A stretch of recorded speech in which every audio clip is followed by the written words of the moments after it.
my choice of Muhammad sallallahu ta'ala alaihi wasallam, it is most difficult to get into the hot person only. Gilem first off I can catch a dramatic succession of pictures.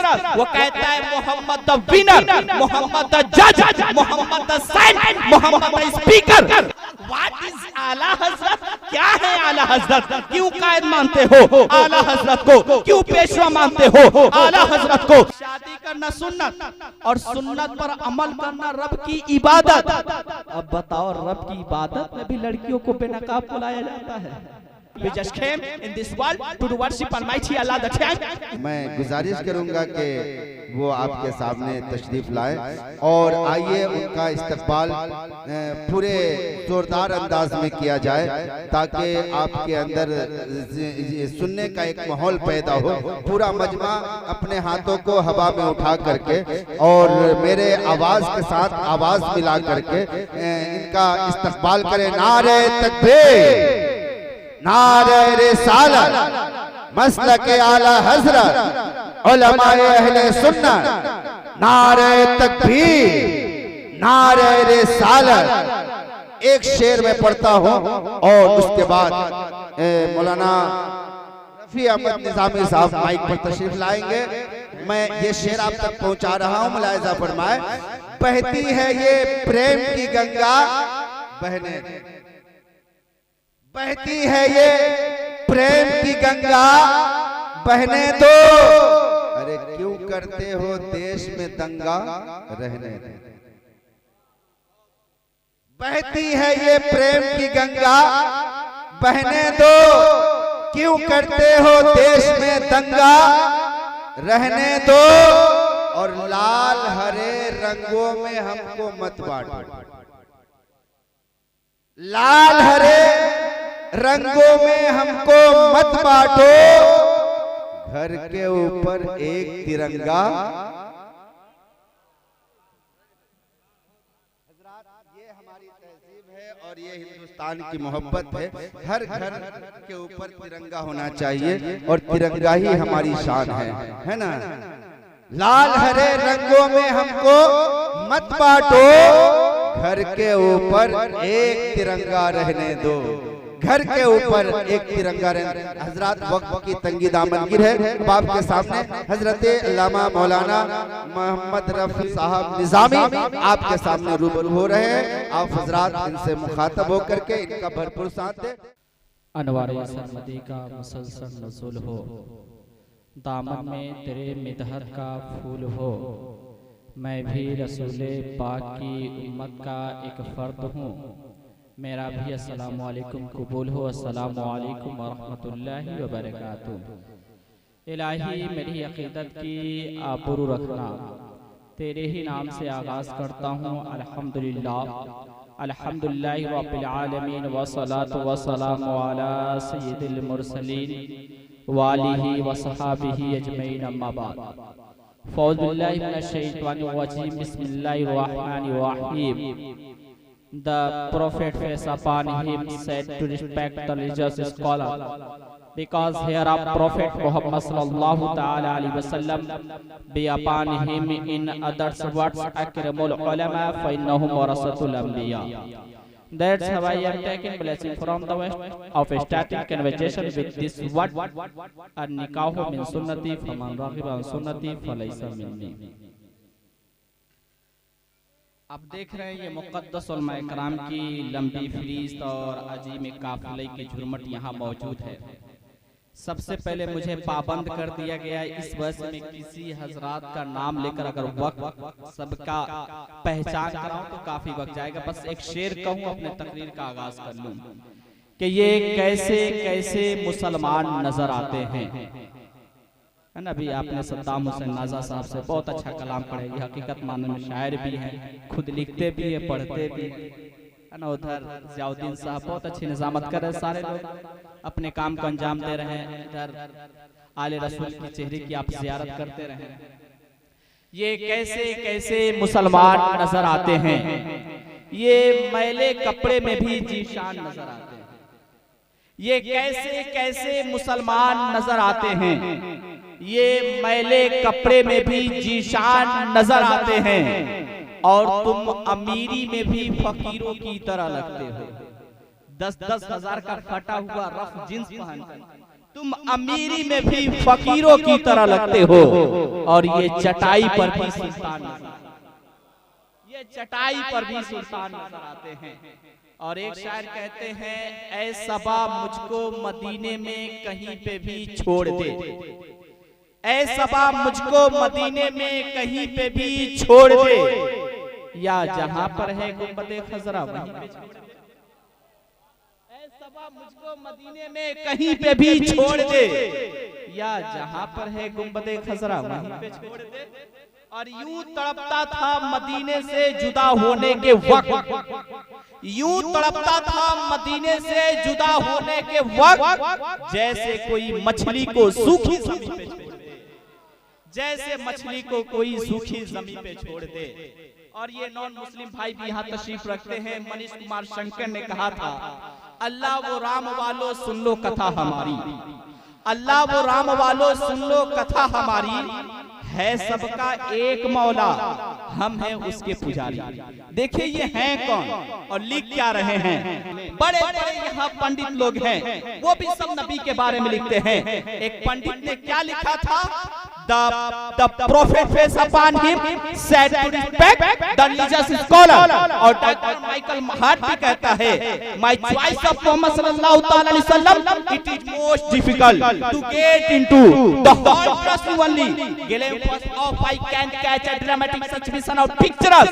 वो कहता है Mohammad the winner, Mohammad the judge, Mohammad the saint, Mohammad the speaker, Mohammad the big businessman, all on departments, he Muhammad Arabi sallallahu ta'ala alaihi wasallam, he is like a hero, he is like a hero। जब ये बात एक जज के सामने कही गई तो वो जज कहता है कि हमें भी कलमा पढ़ाओ और इस्लाम में दाखिल कर लो।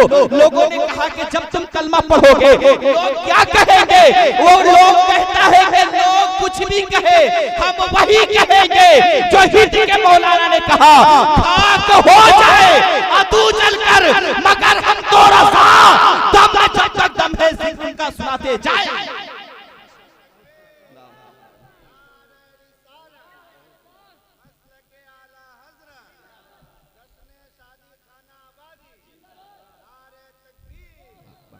आप देख रहे हैं ये पूरे टीटीएस बैठे हुए सब मरकजी हैं। और महमूद मरकजी साहब को भी देखिए, उनकी उम्र देखिए और आने वालों की भी उम्र देखिए। इतने कद की उम्र में अपने से बड़े बड़े लोगों को यहाँ बुला लेना ये भी बहुत बड़ी बात होती है। सारे के सारे टीटीएस बैठे हुए हैं, आला रजा, बाला रजा, निराला रजा, मुहक्किक रजा, मुदब्बिर रजा, मुसन्निफ रजा, राइटर रजा, वो रजा जो फानी फिल्लाह है, वो रजा जो बाकी बिल्लाह है। उसके बाद भी कोई कहे आला हजरत, व्हाट इज आला हजरत, क्या है आला हजरत, क्यों कायद मानते हो आला हजरत को, क्यों पेशवा मानते हो आला हजरत को। तो मुझसे मेरे रजा के बारे में पूछते हो, कान खोल कर सुन लो। मेरी इज्जत रजा से है, अजमत रजा से है, वकार रजा से है, बुलंदी रजा से है। बल्कि हकीकत तो ये है, जलवा है या नूर है या सरापा रजा का है, वादी रजा की को है, हिमालय रजा का है। जिस समत देखिए वो इलाका रजा, जिस समत देखिए वो इलाका रजा का है। अब आइए कुछ देर मौजूद बात भी हो जाए। जिस गर्ज से इस महफिल को सजाया गया है, मेरे साथ प्रॉब्लम यही है ना, ये मेरी उम्र देखें और ये लंबी उलमाए कराम है ना, ये सब इनकी दुआओं के तुफैल कहीं कहीं हम भी बोल लेते हैं और आप लोग भी साथ, इसलिए आप भी बहुत अजीम शख्स हैं। अगर आप चाहें तो अच्छे से अच्छे शायर का मार्केट बना भी सकते हैं और आप चाहें तो अच्छे खासे शायर और मुकर्रिर का मार्केट खराब भी कर सकते हैं, है ना। तो मेरे साथ यही दिक्कत है कि जब टाइम की पाबंदियां दे दी जाती है ना, तो मेरा ज़हन ही घूम जाता है कि मैं बोलूं क्या, है ना। तो चले थोड़ी सी अगर दिक्कत भी होगी तो मौजू की तरफ चलता हूँ, है ना। मैंने मौजू लिया है निकाह में सुन्नती फमन रखे, भाई इसी पे कुछ ताल्लुक कुछ देर बात हो जाए। और भी बातें हैं उसको रफा दफा कीजिए, पहले इस पे बात हो जाए। एक शख्स बता दे निकाह करना क्या है, एक कोई शख्स बोले, आप ही बता दे खजांची साहब क्या है, सुन्नत है। आप इतना ही जान रहे थे निकाह करना सुन्नत है, लेकिन मैं कह रहा हूं कि जब मामला हद से तजावुज कर जाए तो निकाह करना फर्ज भी है। निकाह करना वाजिब भी है, निकाह करना हराम है। आपने सही कहा कि सुन्नत है, लेकिन याद रहे मुतलकन सुन्नत है, लेकिन मामला जब हद से तजावुज करे तो निकाह फर्ज भी है। और इसी के ज़िम्मन में मैं ये भी बातें बताता चलूं कि फर्ज माना वाजिब लेंगे, इसलिए कि फर्जियत का इनकार करने वाला काफिर है और निकाह का इनकार करने वाला काफिर नहीं है। तो फर्ज माना वाजिब। आप जान रहे हैं कि निकाह करना फर्ज है। मैंने क्या कहा, फर्ज भी है, वाजिब भी और हराम भी है। रेफरेंस के तौर पर आप कानून शरीयत का स्टडी कर सकते हैं, उसको आप पढ़ सकते हैं। अब ये भी बताऊं कि किस जवान पे निकाह करना फर्ज है, तो याद रखे उस जवान पे निकाह करना फर्ज है जो बालिग हो चुका हो, अय्यामे बुलूगत पर कदम रख चुका हो, बीबी के नानो नफका को बर्दाश्त कर सकता हो, उसके बाद भी वो निकाह नहीं कर रहा है, गुनाह पे गुनाह करते जा रहा है। तो इस गुनाह से बचने के लिए उस जवान पे निकाह करना फर्ज है, उस जवान पे निकाह करना फर्ज है। अब वाजिब किस पे है, तो उस जवान पर निकाह करना वाजिब है जो बालिग हो चुका हो, बीबी के नानो नफका को बर्दाश्त कर सकता हो, लेकिन वो निकाह नहीं कर रहा है तो गुनाह भी नहीं कर रहा है, लेकिन डर है, अंदेशा है कि कहीं पैर फिसल ना जाए, कहीं ये दिल किसी के तरफ माइल ना हो जाए। तो इस वसवसे से बचने के लिए उस जवान पर निकाह करना वाजिब है। ये दोनों पहलू आपके सामने मैंने बयान कर दिया, किसके लिए फर्ज है, किसके लिए वाजिब है। अब निकाह किससे करना हराम है, तो याद रखे हिजड़ों से निकाह करना हराम है, या ऐसे जवान से निकाह करना हराम है जो अपनी जिंदगी चौक चौराहे पे गुजारता हो, जिससे अपनी बॉडी का ख्याल न हो, या ऐसे जवान से निकाह करना हराम है जिसको डॉक्टरों ने कह दिया हो कि तुम सब्र करो, इसके अलावा तुम कुछ नहीं कर सकते हो। तो ऐसे जवान पर 4 निकाह तो छोड़ो, 3 निकाह तो छोड़ो, 2 निकाह तो छोड़ो, एक निकाह भी करना हराम है, हराम। आपके तीनों पहलू आपके सामने हो गए। इसलिए नौजवानों उठो, कोई काम ऐसा करो कि अल्लाह भी राजी हो जाए, रसूल भी राजी हो जाए। आज अल्लाह की नेमतें खाते खाते दांत टूट गए, मसूड़े रह गए, लेकिन नहीं सीखा तो अल्लाह का शुक्रिया अदा करना नहीं सीखा। यार अल्लाह तबारक व तआला अपने बंदों से 70 माओं से ज्यादा प्यार करता है। यार दुनिया वालों के घर बार बार जाने से इज्जतें कम हो जाती है, लेकिन खुदा के घर बार बार जाने से इज्जतें कम नहीं बल्कि बुलंद हो जाया करती है। यार जमाने वाले से मांगो तो ये नाराज हो जाते हैं, और खुदा से ना मांगो तो नाराज हो जाता है। यार अल्लाह की नेमतें खाते खाते दांत टूट गए, मसूड़े रह गए, लेकिन नहीं सीखा तो अल्लाह का शुक्रिया अदा करना नहीं सीखा। कमी क्या है, हम अपने वक्त में पैसा कमाना जानते हैं, लेकिन उसे लगाना नहीं जानते हैं। बच्चा पैदा हुआ, बालिग हुआ, बाप ने उसे कमाना सिखा दिया। जब वो कमाने लगा तो उसकी नजर और टारगेट पे होती है अपनी शादी, और बाप भी इसी नजरिए से कमा रहा होता है कि जो कुछ कमाया है सब शादी में खर्च कर देंगे। जवानों तुम्हारा पैसा इतना सस्ता भी नहीं है कि पानी के रेट बढ़ा दिया जाए। आका फरमाते हैं तुम्हारी मेहनत का कमाई का 1 रुपीस, 1 रुपया कब्र में गिर जाए, तख्ते लगा दिए जाए, मेरे आका फरमाते वो तख्ता हटाकर रुपया निकाल। 1 रुपए की इतनी अहमियत है, जरा सोचे कि इस 1 रुपए की इतनी अहमियत है। दरअसल हमें अपना इतना ख्याल नहीं है जितना आका को अपने उम्मती का ख्याल है। यार आज शादियां होती है, शादियां कम, आतिशबाजियां ज्यादा हुआ करती है। हैरत की बात है कि जिस स्टेज पर उलमा की तकरीर होती है, जिस कान से अल्लाह और उसके रसूल की बातें सुनते हैं, इसी उलमा के जाने के बाद उस स्टेज पर फाहिशाओं को बुलाकर डांस कराया जाता है, उसी कान से गाने सुने जाते हैं। खुदा की कसम अगर मेरे नबी ने निकाह को शुरू न किया होता तो तुम्हारी तो हिम्मत न थी कि तुम किसी की बेटी को हाथ लगा देते। अगर मेरे नबी ने निकाह को मशरू नहीं किया होता तो तुम्हारी इतनी मजाल न थी कि तुम किसी की बेटी को टच कर देते। यार ये नबी की सुन्नत ही का तो देन है। 3 बार कबूल कबूल कबूल क्या कह दिया। नबी की सुन्नत तेरे दामन में क्या आई। एक अजनबी लड़की जो कल तक तुमको नहीं देखी थी, तुमने उसको नहीं देखा था, था, आज वो आकर तुम्हारे बिस्तर पे बैठ जाती है। तुम कहते हो उठ तो उठ के खड़ी हो जाती है, तुम कहते हो बैठ तो बैठ जाया करती है। और आगे बढ़ के कहो कि शौहर के सर में दर्द हो तो बीवी अपने तमाम कामों काज को छोड़कर शौहर की खिदमत में लग जाया करती है। मैं और आगे बढ़ के कहूं तो शौहर और बीवी एक रास्ते से सफर कर आए तो शौहर फौरन कहता है कि मेरे शरीके हयात मुझे प्यास की शिद्दत महसूस हो रही है। मैं कहना चाहता हूं दोनों तो एक ही रास्ते के मुसाफिर हो, दोनों तो एक ही रास्ते से चल कर आए हो, लेकिन बीवी एक बार भी नहीं कहती कि सरताज प्यास तो मुझे भी लगी है, सफर तो मैं भी करके आई हूँ।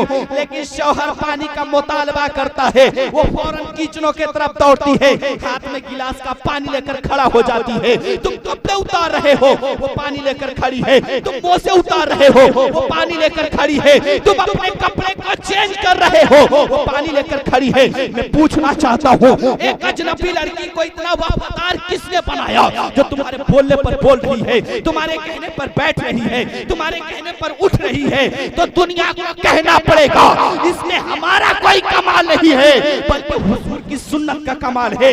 इसलिए शादी करो तो शैतान को राजी न करो बल्कि अहमद मुख्तार को। शादी करो तो शैतान को राजी न करो बल्कि अहमद मुख्तार को राजी कर लो। देखें आज दुनिया कहती है कि हम डिजिटल कर रहे हैं, पहले 8,000 का मोबाइल चला रहे थे, अब 16,000 का मोबाइल चला रहे हैं, हम तरक्की कर रहे हैं। लेकिन मैं कहता हूँ वो अंधेरा ही अच्छा था कि कदम राह पर थे, रोशनी हमें लाई है मंजिल से बहुत दूर। बताओ इस दौर को तुम तरक्की का दौर कहोगे जिस दौर में एक बूढ़ा बाप अपनी बेटी का रिश्ता तलाशते उसके कमर की हड्डी झुक जाती है और उसे दामाद के शक्ल में एक रिश्ता नहीं मिलता है। बताओ इस दौर को तुम तरक्की का दौर कहोगे जिस दौर में एक बाप को अपनी मुड़ी हुई कब्र की फिक्र नहीं है, उसे अपनी बेटी की रुखसत की पड़ी हुई है। बताओ इस दौर को तुम तरक्की का दौर कहोगे जिस दौर में दामाद पार्टियों में, फंक्शनों में, बाजारों में तलाश किया जाता हो। हरगिज़ ये तरक्की का दौर नहीं है मेरे दोस्तों। तरक्की का दौर जब होता जब हम अपने दामाद को मस्जिदों में तलाश करते, तरक्की का दौर जब होता जब हम अपने दामाद को खानकाहों में तलाश करते, तरक्की का दौर जब होता जब हम अपने दामादों को मदरसों में तलाश करते। बताओ एक बाप जब मजदूरी करने चलता है तो बेटी से टिफिन पैक करवाते वक्त कहता है बेटी अगर शाम को मजदूरी हो गई तो राशन लेकर आऊंगा। यहाँ रोककर 1 मिनट की एक बात कह दूं, क्या कहा उस बाप ने कि शाम को मजदूरी हो गई तो राशन लेकर आऊंगा। बताओ कि एक शख्स आपके यहाँ मजदूरी करने आता है, आप उससे मजदूरी कराते हैं और उसके बाद उसे महीनों दिन उसके पगार दिलाने के लिए दौड़ाते हैं, उसके पैसे को रखकर एक महीना अपने दरवाजे पर दौड़ाते हैं। यार एक बाप को शाम के खाने की फिक्र है और हम बस एक जुमला कहकर सो जाते हैं कि बैंक बंद था, पैसे नहीं थे। यार जिस प्रॉफिट के तुम कलमा पढ़ने वाले हो, जिस नबी के तुम मानने वाले हो, जिस नबी के हाथ से तुम हौज़े कौसर पीने के दावा करते हो, तुमने उनके खिलाफ को क्यों नहीं पढ़ा, उनकी बात को क्यों नहीं सुना? मेरे आका फरमाते हैं मजदूर की मजदूरी उसके पसीना सूखने से पहले दे दो। काश ऐसा होता कि तुम मजदूर के माथे का पसीना देखते और अपने जेब में हाथ डालते और नबी का फरमान अपने ज़हन में रखकर इधर गरीब को पैसा देते, इधर गरीब का कलेजा ठंडा हो जाता, उधर मदीने वाले आका की रहमत देखते। इसलिए कि गरीब होना ऐब नहीं है, गलीज होना ऐब है, गरीब होना ऐब नहीं है। याद रखो अपने बच्चे को चटनी रोटी खिलाओ लेकिन हलाल लुकमा खिलाओ, इसलिए कि ये हलाल लुकमा बहुत ज्यादा गौरव फिक्र और महत्वपूर्ण है बॉडी के लिए। यार गरीब होना ऐब नहीं बल्कि गलीज होना ऐब है। अपने बच्चे को हलाल लुकमा खिलाओ, चटनी रोटी खिलाओ ताकि दुनिया जब उसको गरीब का ताना दे, ताकि दुनिया जब उसको गरीब का बच्चा कहे तो तुम्हारा बच्चा फख्र से कहे गरीब जरूर हो लेकिन गलीज नहीं हो। गरीब होना ऐब नहीं है बल्कि गलीज होना ऐब है। मेरे बाप ने पलाने में जिंदगी जरूर गुजारी है लेकिन हलाल लुकमा खिलाया है, हराम लुकमा नहीं। गरीब होना ऐब नहीं है बल्कि गलीज होना ऐब है। बताओ कि जिस बाप को शाम के खाने की फिक्र है वो तुम्हारे और हमारे 10 लाख के डिमांड को कहां से पूरा करेगा? जिस बाप को शाम के खाने की परवाह है वो तुम्हारे और हमारे जहेज जैसी लानत के डिमांड को कहां से पूरा करेगा? यार आपको क्या पता है कि जिस दिन बेटी बाप के दहलीज पर पैदा होती है ना उस दिन से बाप लजीज खाना छोड़ देता है, लजीज कपड़े पहनना छोड़ देता है, मनपसंद शूज पहनना छोड़ देता होता है। बीबी कहती है मेरे सरताज कई दिन से देख रही हूँ कि आप लजीज खाने नहीं खा रहे हैं, आप मनपसंद कपड़े नहीं पहन रहे हैं। तो वो शौहर अपनी बीवी से कहता है मेरे शरीके हयात, मुझे तुझे पता नहीं है कि मेरे दहलीज पर बेटे ने जन्म लिया है। मैं दूध पीकर पहलवान नहीं बनना चाहता हूँ, मैं दुनिया का उस दिन सबसे बड़ा पहलवान बनकर दिखाऊंगा जिस दिन बेटी को अपने घर से इज्जत के साथ रुख को पता है ना बेटियां कहां से पैदा की गई? हैरत आदम के लेफ्ट पसली से पैदा की गई है ना। औरतें कहां से पैदा हुई? हैरत आदम के लेफ्ट पसली से। बताओ कि हर चीज में तो राइट हाथ को अफजलियत दी गई ना। दाना खाओ दाएं हाथ से, पानी पियो दाएं हाथ से, किसी से कोई चीज लो दाएं हाथ से, किसी को कोई चीज दो दाएं हाथ से, हर चीज में दाया दाया दाया। लेकिन जब माँ हजरत हव्वा को पैदा करना हुआ तो बाएं सवाल बनता है ना, बाएं तरफ से क्यों पैदा किया गया?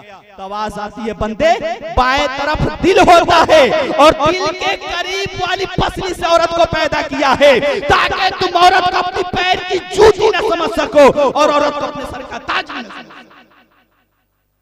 और बेटियां आपके याद रखें, बहू तलाश न करें, बेटी तलाश करें। बहू तलाश करेंगे तो घर में लड़ाइयां रखी रहेगी। बेटी तलाश करें है ना। आज लोगों का मिजाज बनाए कि रिश्ता तलाश करने जाते हैं, अच्छा घर देखते तो कहते रिश्ता बड़ा अच्छा है, अच्छा खाना मिल जाए तो कहते रिश्ता बड़ा अच्छा है। बताओ यार ये क्यों कह रहे हो कि रिश्ता बड़ा अच्छा है? ये कहो ना घर अच्छा है, डिश अच्छा है। अच्छा तब कहो कि उसके हाथ पकड़ के बाहर निकलो, देख कितने लोग उसे खैर खाई कर रहे हैं, तब कहो रिश्ता बड़ा अच्छा है। वरना तुम अपने बेटी को टाइल्स वाले घर में भेजते हो और कुछ दिन के बाद कहती है अम्मी मुझे उस घर में नहीं जाना। क्यों? तुमने तो टाइल्स वाला घर देख के भेजा था। याद रखो बेटी को अच्छे घर में सुकून नहीं मिलती है बल्कि अच्छे घराने में सुकून मिलता है। और घर छोड़ना कितना मुश्किल होता है, क्या ये उलमाए किराम बता पाएंगे या मैं लेक्चर के जरिए बता पाऊंगा? हरगिज नहीं, बस एक एग्जांपल दे सकता हूँ। यार घर छोड़ना कितना मुश्किल होता है। कुर्बानी में 1 महीना अपने जानवर को अपने दरवाजे पर बांध लेते हो, 1 मंथ 1 महीना दरवाजे पर बांधते हैं तो उससे इतना दिल लग जाता है कि उसकी कुर्बानी अपने आंखों से नहीं देखी जाती। तो बताओ एक बाप अपनी बेटी को 18 साल सीने से लगाकर पालता है, फिर वो क्या सोच के तेरे हवाले?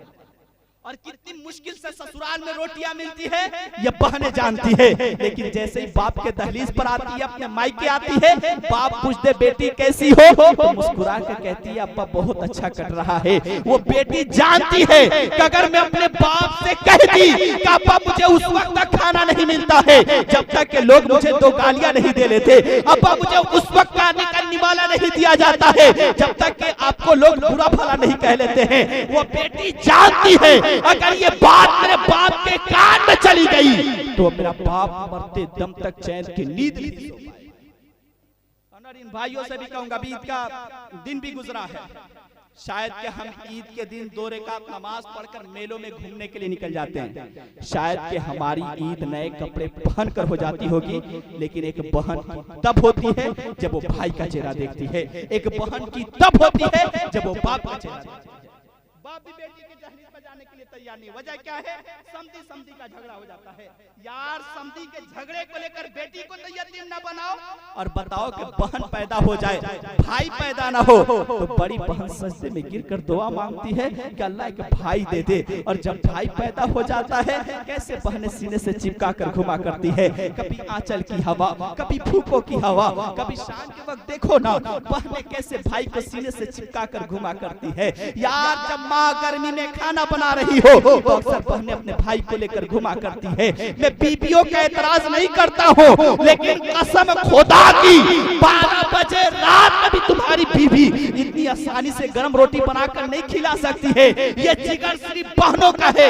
मौसम कोई भी हो, भाई एक बार कहते मुझे ताजी रोटी खानी है, फौरन बहनें कहती है भाई 5 मिनट का समय दे, अभी तेरे लिए ताजा बना के लाती हूँ। ये बहनों का प्यार है। खुदारा इस बहन की रुखसती पर कभी डीजे बजाकर अपने अल्लाह और उसके रसूल को नाराज ना करो, वरना शादी कम आतिशबाजियां ज्यादा होती है। उसके बाद हम कहते हैं कि मेरा बेटा मेरी बात नहीं सुन रहा है। और 3 मिनट बोलकर अपनी तकरीर को खत्म करूं। 3 मिनट बोल लिया जाए। बड़े दुरूद सल्लल्लाहु अलैहि वसल्लम है ना। आज हम रोना रोते हैं ना कि मेरा बेटा मेरी बात नहीं सुनता है ना। याद रखो, अगर चाहते हो ना कि बेटा वफादार हो तो शादी वाले दिन से ही, ये अफजल साहब के लिए ही बिलखुसूस है, ये सारी महफिलें उन्हीं के लिए रचाई गई है ना, तो बगौर सुने। इसलिए कि आप चाहते हैं कि आपका बच्चा वफादार हो, आपकी रिस्पेक्ट करे, आपकी इज्जत करे, तो शादी वाले दिन से ही आपको उसका फ्यूचर देखना पड़ेगा। इसलिए वहीं से नई जिंदगी की आगाज हो रही है, वहीं से नए पढ़ने का आगाज हो रहा है। बजाते शादी पे भी लिखा, शादी के कार्डों पे भी लिखा रहता है कि शादी करना सुन्नत है, कार्डों पे भी लिखा रख रहा है। तो आपको चाहिए कि आपका बच्चा वफादार हो, तो शादी वाले दिन से ही उसका इन फ्यूचर आपको देखना पड़ेगा, है ना। कार्डों पर लिखा जा रहा है शादी करना सुन्नत है, और सुन्नत पर अमल करना क्या है? शादी करना सुन्नत, और सुन्नत पर अमल करना रब की इबादत। अब बताएं कि शादी करना सुन्नत और सुन्नत पर अमल करना रब की इबादत। अब बताओ, रब की इबादत में भी लड़कियों को बेनकाब बुलाया जाता है ना। मैं ये नहीं कहूंगा कि मेरी बात बुरी लगे तो माफ करना, इसलिए कि हम सब बोलते हैं तो मिजाजे रजा के साथ बोलते हैं कि करूं मथे अहले तो वल रजा, पड़े इस बला में मेरी बला, मैं गदा हूं अपने करीम का मेरा दिन पा रहे हैं। तो ये उसमें के मौलाना नहीं जो कहूं कि मेरी बात बुरी लगे तो माफ कीजिएगा, इसलिए कि जब उम्मत मुस्लिमा लुट रही हो तो उसे मीठी मीठी टॉफियां नहीं खिलाई जाती बल्कि कड़वी दवाइयां। बताएं, आज लोग तो शादी में इस कदर सब कुछ को, सब कोई को राजी करके अगर किसी को नाराज किया जाता है तो अल्लाह और उसके रसूल को नाराज किया जाता है ना। बताएं, शादी करना सुन्नत और सुन्नत पर अमल करना रब की इबादत। बताओ, रब की इबादत में भी गाने बजाए जाते हैं, रब की इबादत में भी फाहिशाओं को बुलाया जाता है। यार चाहते हो कि बच्चा वफादार हो तो उस दिन दूल्हा को भी चाहिए कि फर्ज नमाज के साथ साथ नफल की भी कसरत करे, दुल्हन को भी चाहिए कि फर्ज नमाज के साथ साथ नफल की कसरत करे। लेकिन दूल्हे की भी नमाज छूट जाती है और दुल्हन छूटती या नहीं। पहले स्टेज अगर हमारी पुष्ट पनाही फरमा दे तो कुछ हौसला और भी हो जाए, है ना। बताएं कि उस दिन दूल्हे की नमाज छूटती और दुल्हन की नमाज छूटती, क्यों? नमाज के लिए वजू शर्त है, नमाज के लिए वजू शर्त है। बताएं, शादी करना सुन्नत, सुन्नत पर अमल करना रब की इबादत, और चाहते हैं कि बच्चा आगे वफादार निकले तो उस दिन दूल्हे को भी नमाज पढ़नी चाहिए और दुल्हन को भी नमाज पढ़नी चाहिए। लेकिन दोनों की नमाज छूटती है। वजह क्या है? नमाज के लिए वजू शर्त है। अब बताओ कि जो दूल्हा 5000 रुपए दिया हो फेशियल का, वो पागल है कि वजू करके अपने चेहरे के फेशियल को दहलाएगा? जो लड़की 10,000 रुपया दी हो मेकअप का, वो पागल है कि वजू करके अपने चेहरे के मेकअप को दहलाएगी? मैं कहता हूं, अरे नादानो, जब तुमको मेकअप ही करना था तो ऐसा मेकअप क्यों किया जिससे पानी के चंद छींटे उतार दे, जिससे पानी की चंद बूंद बहा दे? अरे तुमको मेकअप करना था तो ऐसा मेकअप क्यों नहीं किया जो तुम्हें जीते जी भी चमका जाए और मरने के बाद भी चमका जाए? ऐसा मेकअप क्यों नहीं किया?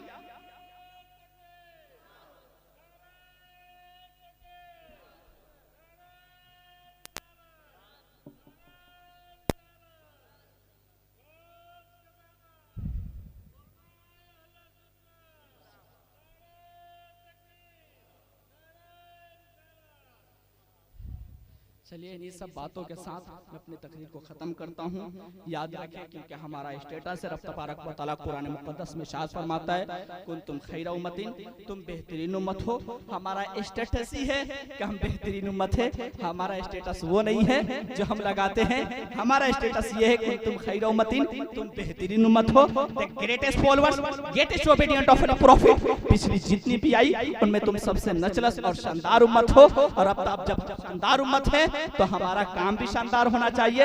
रब तबारक व तआला कुरान मुक़द्दस में इरशाद फरमाता है, वमा खलक़तुल जिन्ना वल इंसा इल्ला लियअबुदून, मैंने इंसान और जिन्नात को नहीं बनाया मगर अपनी इबादत के लिए। अब ज़ाहिर है कि हुर्फ इस्तिस्ना है तो इफादे हस्र होगा, और इस कंडीशन में तर्जमा होगा, मैंने इंसान और जिन्नात को बस अपनी इबादत के लिए पैदा किया। We just came in this world to worship almighty Allah the time. इंसान को एनी टाइम हमा वक्त अल्लाह की इबादत करनी चाहिए। याद रखें, रब तबारक व तआला अपने बंदों से 70 माओ से ज्यादा प्यार करता है ना, 70 माओ से ज्यादा प्यार करता है। दुनिया में एक माँ का प्यार का आलम यह है कि बेटा माँ के हाथ को काट दे और माफी मांगने के लिए माँ के कदम में गिरेगा कि उससे पहले माँ सीने से लगाकर माफ कर देती है। बताएं एक माँ अपने बेटे से इतना प्यार क्यों करती है? तो आप कहेंगे उसने अपने बच्चे को जन्म दिया है। यार आज हम बड़े बड़े घरों में आकर भूल गए कि किसके माँ ने किसके यहाँ का बर्तन मांजा है, किसके यहाँ का माँ ने जाकर झाड़ू लगाया है। यार मैं पूछूं कि एक माँ अपने बच्चे से इतना प्यार क्यों करती है? तो आप कहेंगे उसने अपने बच्चे को जन्म दिया है। तो जरा सोचे कि जो रब तबारक व तआला अपने बंदे को खलक किया है वो अपने बंदे से कितना प्यार। इसलिए माँ का हक ज्यादा है, शान बाप की बड़ी है। इसलिए कि माँ की बहुत सारी कुर्बानियां हमारे साथ है, लेकिन माँ तो सारी गर्मी में रूम के अंदर लेटी रहती है। बाहर जो गर्मी से मुकाबला करता है वो कौन होता है? जो ओवर टाइम ड्यूटियां करके हमारे ख्वाहिश को पूरा करता है वो कौन होता है? जो गालियां खाकर हमें निवाले देता है वो कौन होता है? तो सीधी तरह जवाब आएगा, जो ओवर टाइम ड्यूटियां करके हमारे ख्वाहिश को पूरा करता है वो बाप होता है। जो लोगों की गालियां खाकर हमें पालता है वो बाप होता है। इसलिए अल्लाह कोई नेमत दे तो ये न लिखो कि ये मेरी माँ की दुआ है, लिखना है तो मुस्कुरा कर लिखो ये मेरी माँ की भी दुआ है और मेरे बाप की भी दुआ है। इसलिए माँ का हक ज्यादा है, शान बाप की बड़ी है। इसलिए हमें पढ़ना पड़ेगा। आज चाइना भी नारा लगाता है knowledge is power, knowledge is right. याद रखें कुरान हमारे पास है। कुरान में जो सबसे पहली आयत उतरी वो है इकरा बिस्मि रब्बिकल लज़ी। इकरा अरबी का लफ्ज है, उर्दू में इसको पढ़ाई लेंगे, इंग्लिश में इसको रीडिंग लेंगे। अब जरा सोचे कुरान में जो सबसे पहली वर्ड उतर रही है वो भी लफ्ज रीडिंग से शुरू हो रही है, पढ़ाई से शुरू हो रही है। इकरा बिस्मि रब्बिकल लज़ी, read in the name of lord who created. यानी कौम मुस्लिम को पढ़ना है, इसे पढ़ के अपना भी भला करना है और गैरों का भी भला करना है। और औरंगजेब ने बता दिया कि जब इल्म हो तो रब तबारक व तआला पूरे भारत को औरंगजेब के हवाले कर देता है। यार कौन औरंगजेब जिनके खिलाफ आज तुम मोबिया बनाकर उन्हें तुम जलील दिखा रहे हो? यार औरंगजेब की हिस्ट्री को पढ़ो। वो औरंगजेब जब दिल्ली की जामा मस्जिद से निकलता था तो मुल्ला अहमद जीवन जैसे उस्ताद की चप्पल सीधा करता था। आज ये दूसरे लोग औरंगजेब को नीचा दिखा रहे हैं। यार तुम उनके तारीख को पढ़ो। औरंगजेब वो औरंगजेब है जिसके नाम से आज बनारस के अंदर मस्जिद खड़ी है और उस मस्जिद का रखवाला करने वाला उसी पंडित के घराने के लोग हैं। कौन से पंडित के घराने के लोग हैं? तो शकुंतला के घर के लोग हैं। आप कुरान करके देखें कि जब शकुंतला की इज्जत की बात आई थी तो औरंगजेब दिल्ली से सफर कर कर और शकुंतला की इज्जत को बचाया था, पंडित की बेटी को इज्जत बचाया था। और औरंगजेब ने अपने हुकूमत में ऐलान किया था कि अगर किसी ने भी किसी की बेटी पर नापाक नजर डाली तो औरंगजेब उसके साथ यही हश्र करेगा जो इब्राहिम कोतवाल के साथ किया है। याद रखो औरंगजेब का ये दर्द है, बेटी किसी मजहब की हो बेटी बेटी हुआ करती है। वो औरंगजेब जो असर की सुन्नतें गैर मुअक्कदा भी पढ़ता था, वो औरंगजेब जो पूरे भारत पर 50 साल कुछ महीना हुकूमत किया था। याद रखो साइंसदान भी आगे बढ़ रहे हैं। ये साइंसदान आगे कैसे बढ़ रही है? तो डॉक्टर जॉन डे कहते हैं मैं top the father of philosophy, Europe के फलसफे के बाप है। ये डॉक्टर जॉन डे का जुमला है कि मैं भी top the father of philosophy. याद रखो हमें पढ़ना पड़ेगा यारो, मिट्टी भी काटनी पड़े तो काटो, मजदूरी भी करनी पड़े तो करो, लेकिन अपनी औलाद को पढ़ाओ। अब इन्हीं बातों के साथ मैं अपनी तकरीर को खत्म करता हूँ। जरा सी बेउसूली से गदावत टूट जाता है और कभी थोड़े से पानी में शनावर डूब जाता है। शनावर उसको कहते हैं ना जो कोई डूब जाए तो डूब के निकालता है, उसको शनावर कहते हैं। तो जरा सी बेउसूली से गदावत टूट जाता है और कभी थोड़े से पानी में शनावर डूब जाता है। और किधर भागे जा रहे हो तुम सब जानिबे मगरिब? अरे किधर भागे जा रहे हो तुम सब जानिबे मगरिब? अरे उधर सूरज भी जाता है तो जाके डूब जाता है। अब इसी तकरीर के साथ अपनी बात को खत्म करता हूँ। चमन रहा तो फूल खिलेंगे, जिंदगी रही तो फिर मिलेंगे। मुसाफिर हो तुम भी, मुसाफिर हम भी, फिर किसी मोड़ पर मुलाकात होगी। फकीराना है सदा देकर चले, सदा खुश रहो तुम, ये दुआ देकर चलो। अस्सलाम वालेकुम।